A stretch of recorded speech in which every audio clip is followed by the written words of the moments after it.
Hey, welcome everybody to the Business Therapy Show. Stay tuned for our next guest. He is a relationship consultant, and you don't want to miss hearing about his new up-and-coming project. Stay tuned. With over 17 years of experience as an entrepreneur, Brandon Powell knows what it feels like to struggle while navigating the market. Likewise, whether you have just started your company or been dominating your industry for over 15 years, we all have needed clarity and inspiration. Regardless of your industry, profession, or service, the Business Therapy Show was created to showcase your journey. You have a story to tell. We are excited to discover how you have navigated the market, overcome roadblocks, and gained business clarity during moments of darkness. Welcome to the Business Therapy Show. I'm extremely excited about, once again, to talk to you guys about it. The objective is to highlight professionals and business owners who have gone through a journey. Maybe they've experienced some things, challenges, adversity, darkness, as I like to call it. And along the way, they have discovered solutions. And we'd like to hear about that because we know entrepreneurship or just being a professional in general, it is difficult. And so I'm excited to have a good friend of mine that I have connected with very well. We met. It's been under a year, yeah. But I'm gonna tell the audience the second or third time we meet, you told me you love me. So, I mean, we moved pretty quickly. I did tell you. I did tell you. I love you, bro. Yeah, I did.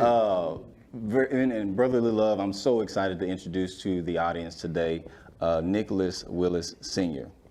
Good to see you, man. All right. So for those that are watching, know that is not an audience auto track. That is real. And if it sounded loud, that's because it's thousands of people in the background. You have no way of verifying that, but just know that it's true. So today we're going to, as we normally do, just have a conversation. We're going to cover some important things about Nick's journey. And hopefully you learn some things and gain some value from it as well. So I want to kick things off. And can you just start off by telling us who is Nick Willis Sr. and what has been the most exciting part of your journey so far? Cool, man. First of all, thanks for the opportunity to come on the show. You don't really mean that. Yeah, deep down inside I do. Nick Willis is... I'm a shadow. I think that's the best way to put it. And I say a shadow because I'm the youngest of 4 boys, and I always found myself in the shadows observing. I spent a lot of time observing. When my brothers would get in trouble growing up, I would observe what not to do. And then when they get pat on the back, I would observe, okay, what do I do? But at some point in my life, I was the example. And I had to make a decision. Am I going to be transparent with my story, with who I am, and allow other people to learn from my journey? Or am I going to hide it and conceal it and let them learn on their own? And I've learned how to take pride and just take ownership of my story. And that's really who I am. I'm just a transparent individual who's very curious about the world and how it works. And just have a heart for people, to see people heal and whole. Mm-hmm.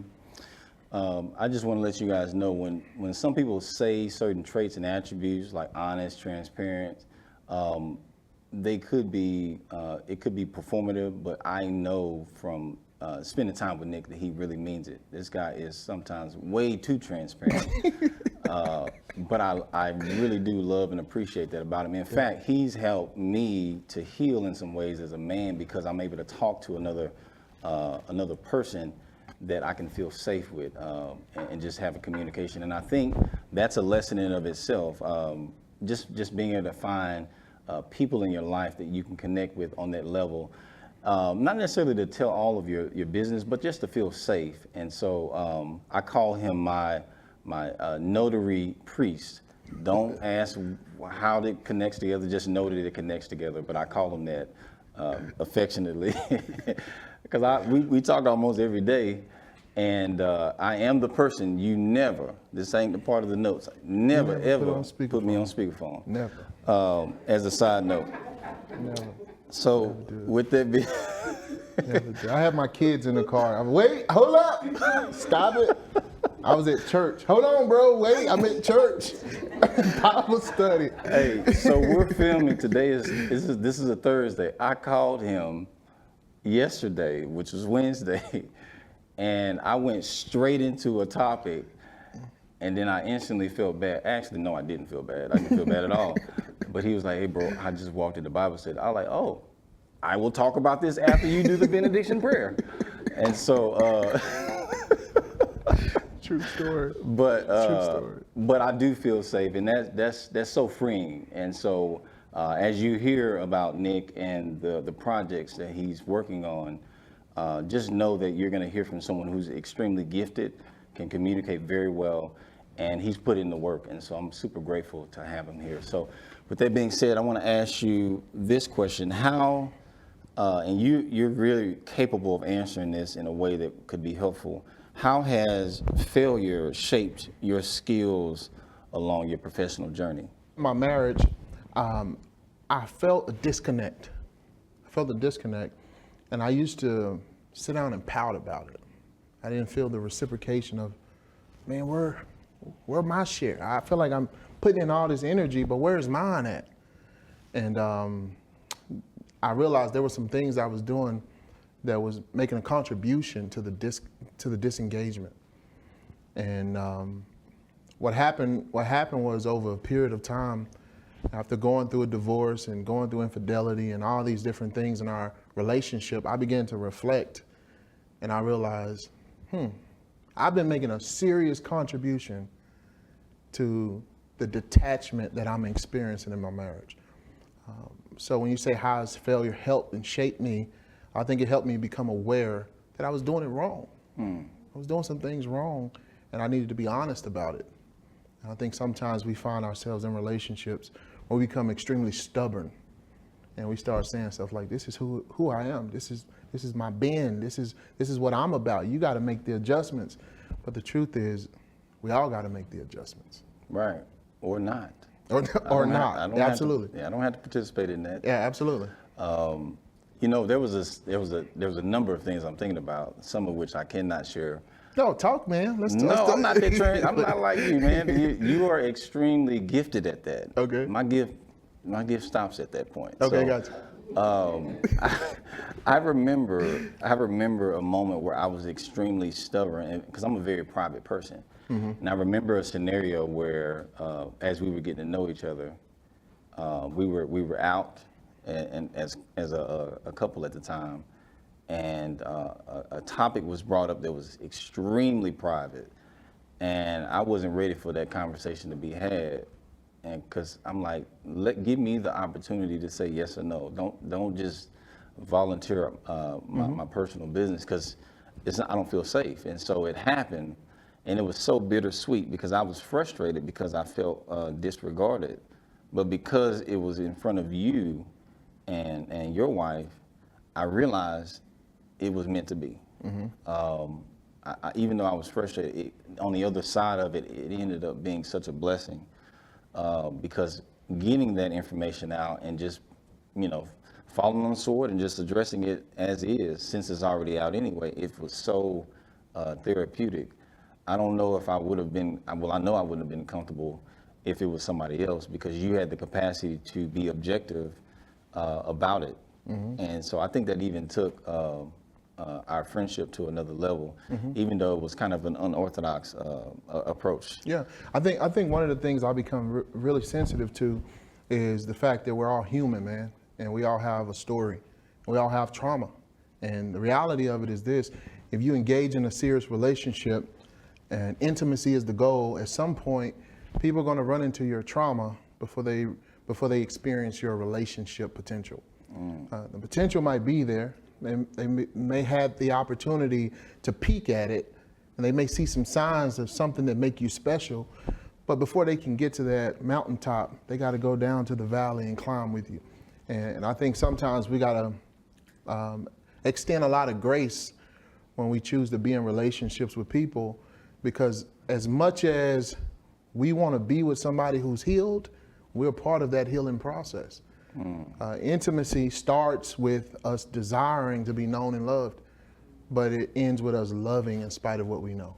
That's a great point. I think this is one thing I really appreciate. You're very self-reflective and self-aware, and you will talk about the topics in a way that, as a man, it shows a high level of emotional intelligence. Sometimes as men, we don't have the capacity or haven't developed the skill to speak intelligently without the emotion and just communicate what we're thinking.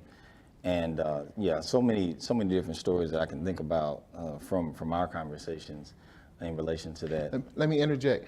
When you asked me the question, like, what's the dark places that has helped shape me, a place that I wish I would have started with this conversation was, as a child, I was sexually abused. So a big part of my relational journey, I was always hiding, man. I was always hiding who I was. I was always trying to give the perfect answer. I was always trying to give people what they were expecting from me.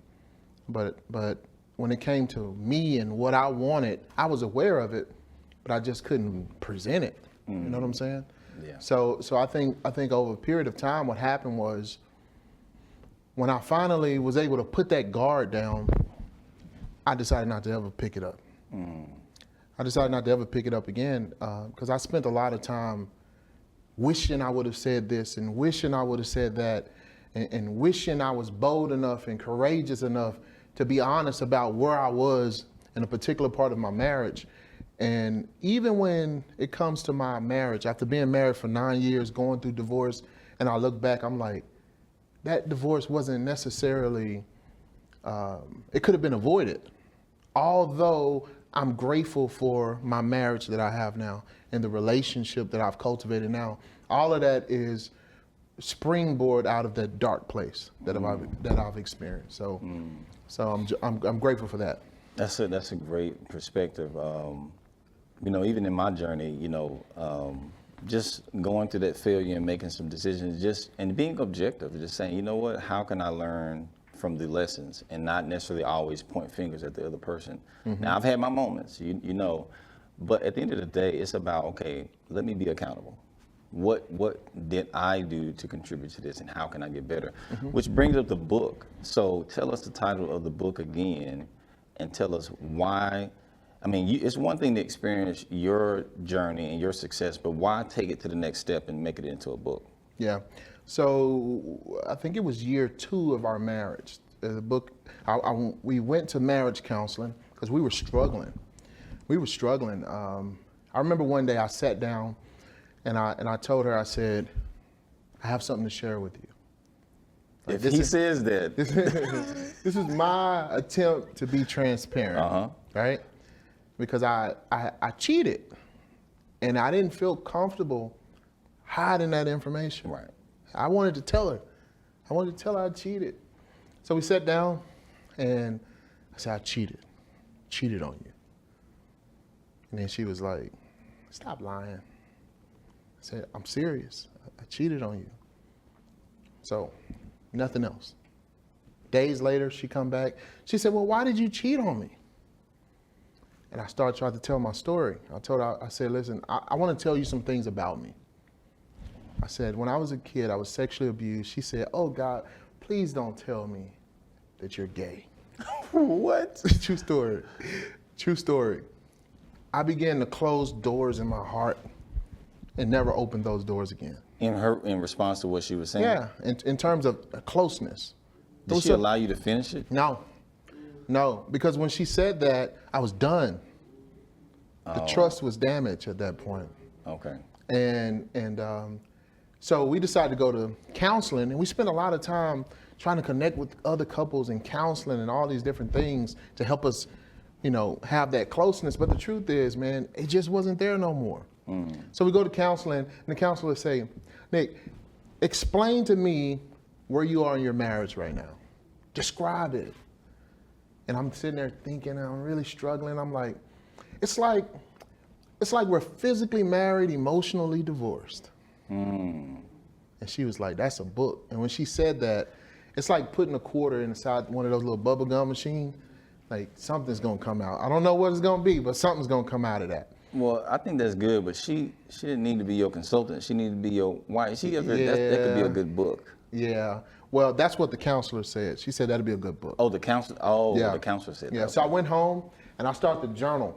I started writing every idea I had about it, and I realized the more I wrote, at first it was about her failures as a wife, but then it became about my failures as a husband, and then it became about my failures as a father. Then it became about my failures as a person. And I didn't really know who I was as a person. And then it became about the environment that I was brought up in and how trauma was constantly being recycled. Then it became about how I was cultured in it. And all these ideas began to connect, and then I realized a big part of where we are in society is based on what we've been shaped by. And it's hard to move forward and have a healthy relationship when you've been shaped by pain. So the whole idea is people are going to experience your trauma before they experience the realization of your potential, because that potential is being held back and restrained by trauma. You got to deal with the trauma. Yeah, that's such a great point. You know, when we started working on your project for your book, well, I'll share with the audience and for you guys watching, you've had this manuscript you've been developing for how many years? About 15. About 15. Well, you tell the story of how we went ahead and just initiated it, and I kind of just was like, bro, we got to do it.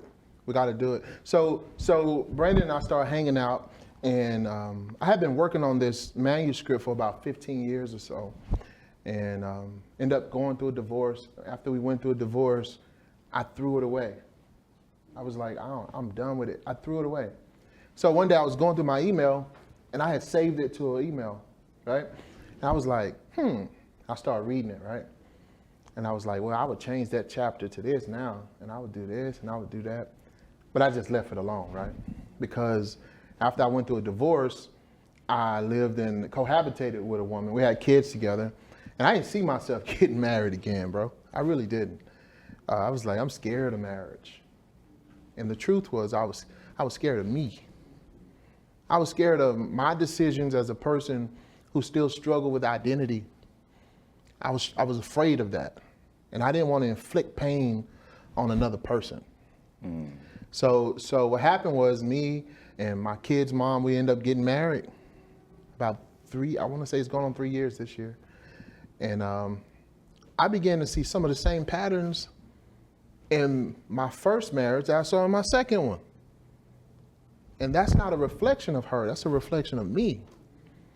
So I took the responsibility to pull the manuscript out, start studying it, start reading more books, start making adjustments, start having conversations.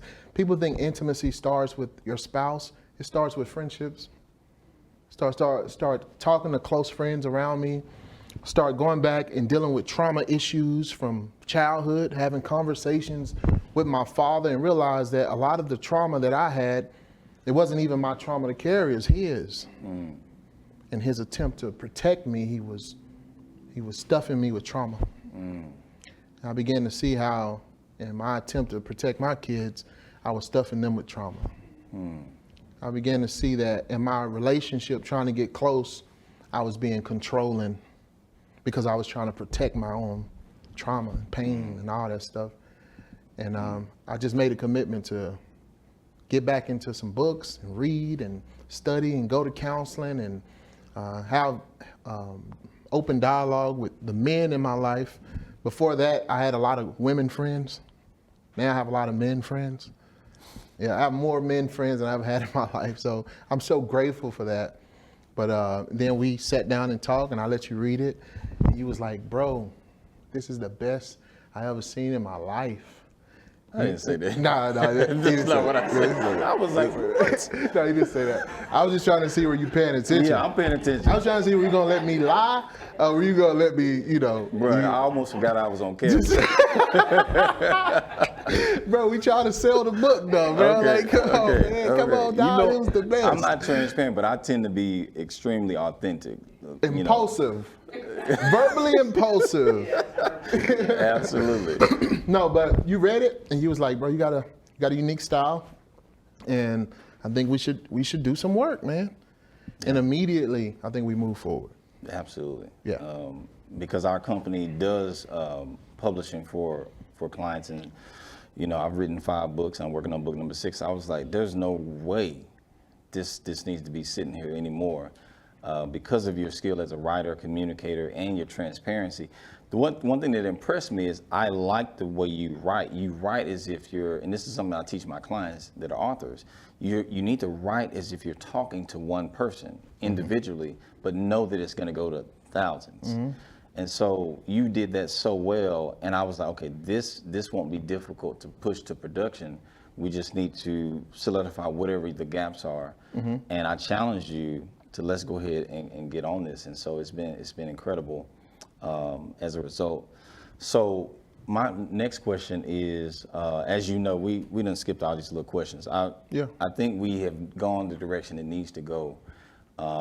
My next question to you would be, what is the top 3 things that you think a couple or a person could benefit from reading this book? Yeah. I think the first thing, it'll inspire you to be honest with yourself. So self-assessment is one. I think another thing is sometimes when we have sour moments in our relationships, we look at that other person as the villain. That person is the victim. Sometimes we see ourselves as a victim. And when we see ourselves as a victim, it prevents us from having the ability to even desire the openness that's required to have intimacy.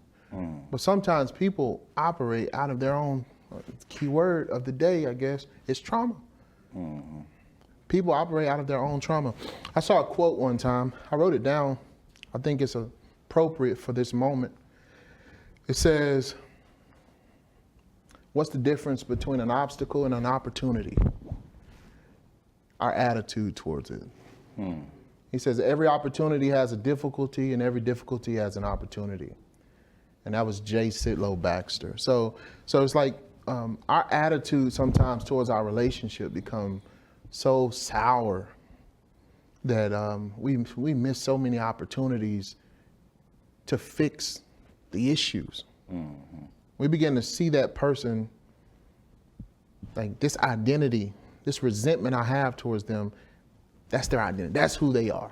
But the truth is, the problem is with you. It's not with them, it's with you. And it creates a lot of inconsistencies in our relationship. That's such a great point.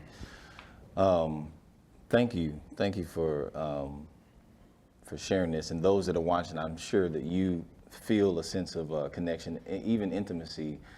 Intimacy isn't about sensuality, it's about closeness and openness. And so I hope that you have, I'm very confident that you felt some of that. And for our audience here today, we thank you for being a part of this. There's even more levels to the transparency and intimacy that is with Nick. And so I'm extremely grateful for connecting with you. And I know that those watching and those here today have been encouraged and inspired, hopefully, because we all are trying to get better. But wait, there's more. There's more? Wait. They didn't pay for all that. No, I got another one, but it's a package. I got to give it as a package, right? Okay. Think of an onion, right? I don't like onions. No, but they're beneficial for something. I still don't like them. I know, but we don't like our camera. Right? No, we're good because we don't like our spouses sometimes. But they still have a place. I'm single. They have a place. You're single today, but tomorrow. We filming today though. Okay, you're right. Yeah. You're right. All right, here we go. So I the metaphor I use in the book is an onion. Metaphor of an onion, because an onion has so many layers. and each layer is protected by the layer in front of it, right? And there's 9 layers of intimacy that we wrote. Can I share them? Yeah. Cool. I was gonna do it anyway. Just trying to be nice. There's 9 layers of intimacy. The first one is early encounters. These are the casual moments that we have with people. And then it transitions and it goes to shared experience. This is how we create our bonds. We start doing fun stuff together, being more intentional. It goes from casual to intentional. And then it goes from heartfelt revelations. This is where when you can scare people with the stuff you share about yourself. You share some stuff and they'll be like, ugh. Why did you break up your last relationship? He was a narcissist. What did he do? He just always had an opinion. And then that person looks at you like, hold up. He always had an opinion. Okay? So it goes from heartfelt revelations, and then there's an emotional deep dive. So you're penetrating deeper into their core, who they are as a person. And then here's one that's really important, number 5, intellectual harmony. This is when we can dance with our ideas, but we don't have to agree. But there's a level of respect and harmony associated with what we're dialoguing about, to where we can still make connections. Mm-hmm. We don't have to agree about everything, right? And then we have the language of touch. This is a very important one, because I think your partner should not just feel you around them, they should feel you around them. I like that one. Yeah, say, boy. I put my heart in that one. say, boy, I put my heart in that one. Oh, and here's another one I think sometimes we ignore in our relationships: spiritual connection. Uh-huh. Because we're spiritual beings. Mm-hmm. We were created by an intelligent God who has a purpose for our lives, and sometimes the thing that can kill our spirit is our traumas. It goes back to trauma, right? Mm-hmm. And then there's resilience through challenge. So being able to overcome different hardships in the relationship. And then it concludes with number 9, vision sharing.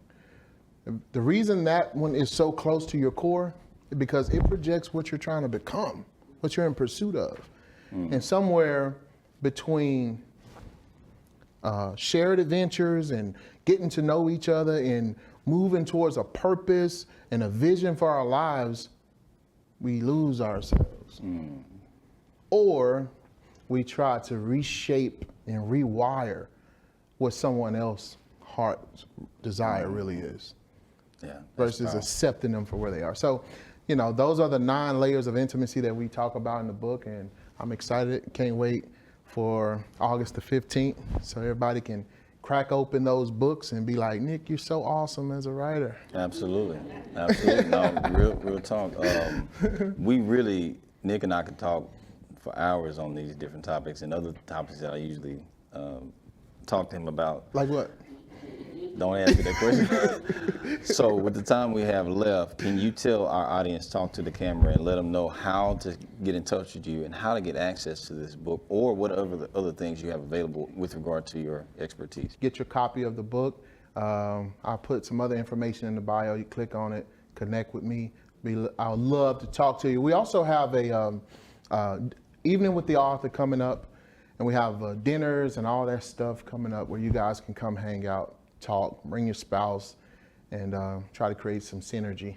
Mm-hmm. You can bring your spouse or your boo thing, or can they bring situationships? They can, yeah. Okay. Hey, absolutely. Right. Well, there you have it. Nick is a great human being who's working on himself as a human being, and I think that's a great message to take away. This is the Business Therapy Show. I'm so grateful that Nick has spent time. If you notice and you've been watching and tracking our episodes, we went a different route, but I think that's the route it was supposed to go. Thank you so much for your time today. We look forward to seeing you on the next episode. Take care until next time.